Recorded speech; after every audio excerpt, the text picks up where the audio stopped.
Never underestimate বাংলাদেশের ক্ষমতার করিডোরে এমন কিছু ঘটনা ঘটে যেগুলো সাধারণ মানুষের চোখে দৃশ্যমান হয় অনেক দেরিতে। বছরের পর বছর রাষ্ট্রীয় ক্ষমতা, প্রশাসনিক প্রভাব আর অদৃশ্য শক্তির জোরে যারা নিজেদেরকে আইনের ঊর্ধ্বে ভাবতেন, ইতিহাসের এক পর্যায়ে এসে তারাই হয়ে যান সবচেয়ে বড় শিকার। ঠিক এমনই এক রুদ্ধশ্বাস অধ্যায়ের জন্ম হয়েছে সাবেক পুলিশ মহাপরিদর্শক, এক সময়ের তুমুল ক্ষমতাধর কর্মকর্তা বেনজির আহমেদকে ঘিরে। সংযুক্ত আরব আমিরাতের বিলাসবহুল শহর দুবাই পৃথিবীর সবচেয়ে নিরাপদ এবং নজরদারিপূর্ণ শহরগুলোর একটি। গত 12 জুন এই শহরের একটি অভিজাত শপিং মলে ঘটে যায় এমন একটি ঘটনা যা বাংলাদেশের অপরাধ ও রাজনৈতিক ইতিহাসে নতুন মোড় এনে দিয়েছে। আন্তর্জাতিক সংস্থা ইন্টারপোলের রেড নোটিশ এবং বাংলাদেশের দুর্নীতি দমন কমিশনের বিশাল মানি লন্ডারিং তদন্তের ভিত্তিতে স্থানীয় পুলিশ হঠাৎ করেই সাবেক আইজিপি বেনজির আহমেদকে আটক করে। একসময় যিনি পুরো বাংলাদেশ পুলিশ বাহিনীর সর্বোচ্চ ক্ষমতার অধিকারী ছিলেন, শত শত কর্মকর্তাকে নির্দেশ দিতেন, সেই মানুষটিকেই হঠাৎ করেই বিদেশের মাটিতে ঘিরে ফেলে বিদেশি আইন শৃঙ্খলা বাহিনী। খবরটি প্রকাশ্যে আসতেই পুরো দেশ জুড়ে সৃষ্টি হয় চাঞ্চল্য। সরকারের উচ্চ পর্যায়ে শুরু হয় দ্রুত পদক্ষেপ, কারণ এবার লক্ষ্য শুধু গ্রেফতার নয়, তাকে দ্রুত দেশে ফিরিয়ে এনে বিচারের মুখোমুখি করা, গুম খুনের বিচার করা। জানা যাচ্ছে ইতিমধ্যে বাংলাদেশের একটি বিশেষ পুলিশ টিম দুবাইয়ের উদ্দেশ্যে রওনা দিয়েছে। কিন্তু ঘটনার এখানেই শেষ নয়। এই পুরো ঘটনার পর রাজনৈতিক ও গোয়েন্দা মহলে আরও ভয়ঙ্কর এক গুঞ্জন ছড়িয়ে পড়েছে। প্রশ্ন উঠছে, বেনজির আহমেদের অবস্থান সম্পর্কে এত নিখুঁত তথ্য দুবাই পুলিশ বা ইন্টারপোল পেল কিভাবে? আর এখানেই সামনে আসছে আরেকটি বিস্ফোরক নাম। তিনি হলেন সাবেক ডিবি প্রধান মোহাম্মদ হারুন অর রশিদ, যাকে পুরো দেশ চেনে ডিবি হারুন নামে। বাংলাদেশের সাম্প্রতিক ইতিহাসে বিতর্কিত পুলিশ কর্মকর্তাদের তালিকা করলে এই দুই নাম থাকবে সবার উপরে। একজন ছিলেন পুলিশ বাহিনীর প্রধান, অন্যজন গোয়েন্দা বিভাগের সবচেয়ে আলোচিত কর্মকর্তা। গুম খুন, জোরপূর্বক স্বীকারোক্তি, রাজনৈতিক প্রতিপক্ষকে হয়রানি, ভয় দেখানো, অর্থ আদায়, বিভিন্ন অভিযোগের দীর্ঘ তালিকায় বহু বছর ধরেই বিতর্কে ছিলেন এই দুই কর্মকর্তা। কিন্তু মজার ব্যাপার হলো, একই রাষ্ট্রযন্ত্রের অংশ, একই দলের অংশ হয়েও তারা ছিলেন চরম শত্রু। ক্ষমতার ভাগাভাগি, ব্যক্তিগত অহংকার এবং প্রভাব বিস্তারের লড়াই তাদের সম্পর্ককে রীতিমতো বিষাক্ত করে তুলেছিল। প্রশাসনের ভেতরে তখন সবাই জানত বেনজির এবং হারুন একে অপরকে সহ্য করতে পারেন না, তাদের ভেতরে দাকুরাল সম্পর্ক। এই দ্বন্দ্বের শিকড় খুঁজতে হলে ফিরে যেতে হবে 2021 সালের আগস্ট মাসে। 2 আগস্ট 2021। সেই সময় ডিবি প্রধান হারুনের নির্দেশে আইনশৃঙ্খলা রক্ষাকারী বাহিনী নাটকীয় অভিযানে আটক করে দুই আলোচিত মডেল পিয়াসা এবং মৌকে। অভিযোগ ছিল বিভিন্ন বিতর্কিত কর্মকাণ্ডে জড়িত থাকার। কিন্তু রাজনৈতিক অন্দরমহলে তখন অন্য আলোচনা চলছিল, কারণ শোনা যাচ্ছিল এই দুইজন ছিলেন বেনজির আহমেদের অত্যন্ত ঘনিষ্ঠ নেটওয়ার্কের অংশ। ঘটনার ঠিক 2 দিন পর পাল্টা দৃশ্যপট তৈরি হয়। 4 আগস্ট দেশের এলিট বাহিনী র্যাব অভিযান চালায় চিত্রনায়িকা পরিমণির বনানীর বাসায়। তখন এই র্যাবের প্রধান ছিলেন বেনজির আহমেদ।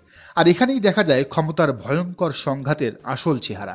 সেই রাতে আতঙ্কিত অবস্থায় পরিমণি সামাজিক যোগাযোগ মাধ্যমে লাইভে এসে বলেন, আমি ডিবি অফিসে ফোন করলাম হারুন ভাইকে।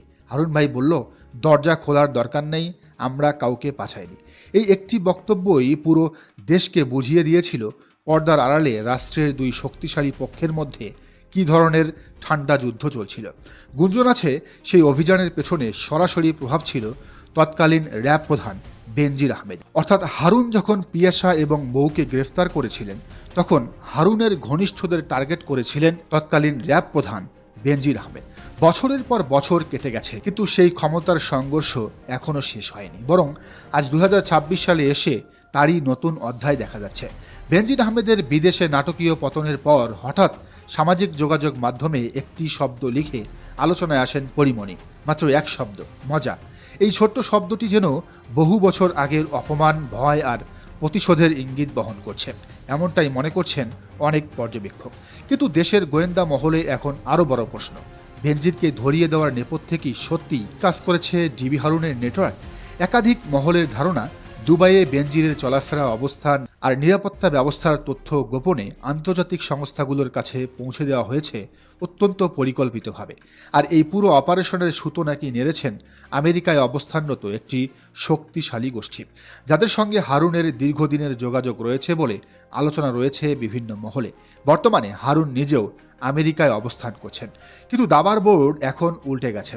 যে বেনজির একসময় ছিলেন অপ্রতিরোধ্য ক্ষমতার প্রতীক, তিনি এখন নিজেই বন্দী, আর তার অনুগত নেটওয়ার্ক এখন নাকি প্রতিশোধের প্রস্তুতি নিচ্ছে।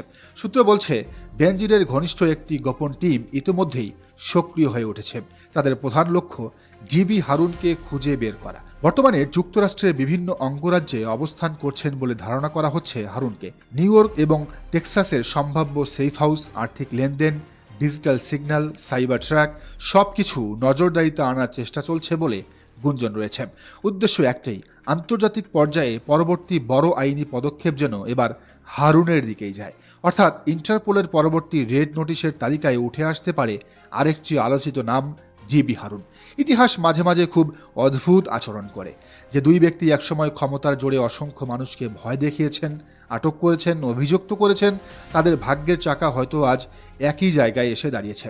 একজন ইতিমধ্যে ধরা পড়েছেন, অন্যজন এখনও আত্মগোপনে। কিন্তু প্রশ্ন হচ্ছে, আর কতদিন?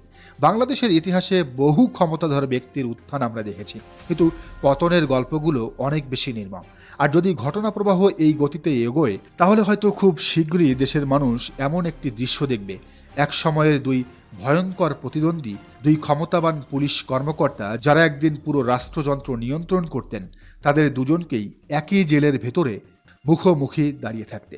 ক্ষমতার খেলা শেষ, এবার শুরু হিসাবের পালা। সূত্রগুলো বলছে, ইতিমধ্যে আমেরিকার মাটিতে অবস্থান করা হারুনের সুনির্দিষ্ট লোকেশন ট্র্যাক করতে এবং আন্তর্জাতিক ও স্থানীয় আইন প্রয়োগকারী সংস্থা দিয়ে তাকে ধরিয়ে দেওয়ার জন্য কাজ শুরু করেছে বেনজিরের আন্ডারগ্রাউন্ড সিক্রেট। উদ্দেশ্য অত্যন্ত পরিষ্কার এবং ক্রাইম থ্রিলারের মতো। ক্ষমতার মোহে অন্ধ হয়ে যে দুই শত্রু একদিন পুরো দেশকে নরক বানিয়েছিলেন, প্রকৃতির এক অমোঘ বিচারে হয়তো খুব শীঘ্রই সাবেক আইজিপি বেনজির আর ডিবি প্রধান হারুনকে ঢাকার কেরানীগঞ্জের একই অন্ধকার জেলের মুখোমুখি সেলে বন্দী হতে দেখা যাবে।